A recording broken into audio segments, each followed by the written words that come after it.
Setiap bencana umumnya memiliki pola atau siklus berulang, yang pada dasarnya terbagi menjadi 3 tahap, yaitu pra-bencana, saat bencana, dan pasca bencana.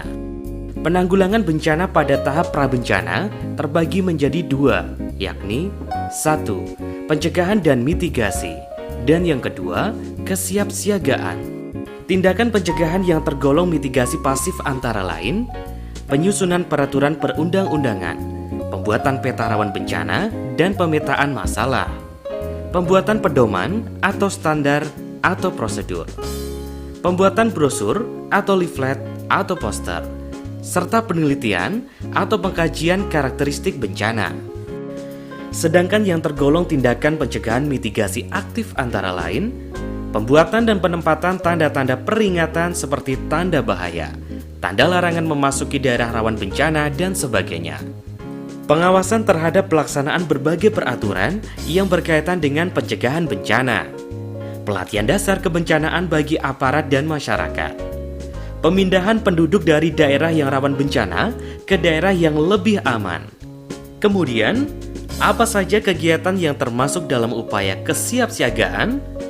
Kegiatan kesiapsiagaan antara lain terdiri dari pengaktifan pos-pos siaga bencana, pelatihan gladi atau simulasi, inventarisasi dan mobilisasi sumber daya, penyiapan sistem informasi dan komunikasi yang cepat dan terpadu, penyiapan dan pemasangan instrumen sistem peringatan dini.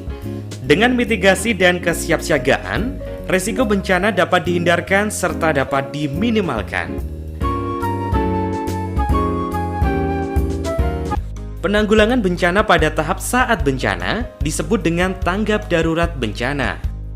Menurut Peraturan Kepala Badan Nasional Penanggulangan Bencana Nomor 4 Tahun 2008, yang disebut dengan tanggap darurat bencana adalah serangkaian kegiatan yang dilakukan dengan segera pada saat kejadian bencana untuk menangani dampak buruk yang ditimbulkan.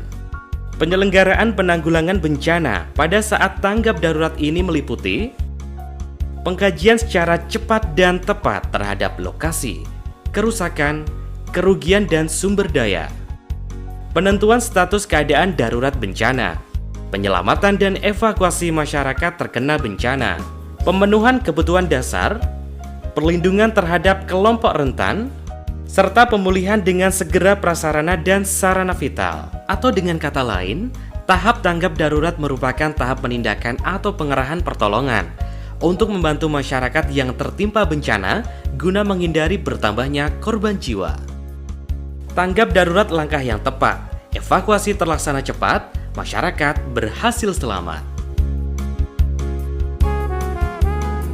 Penanggulangan pada tahap pasca bencana terbagi menjadi 2 tindakan utama, yakni 1. Rehabilitasi, dan yang kedua, rekonstruksi.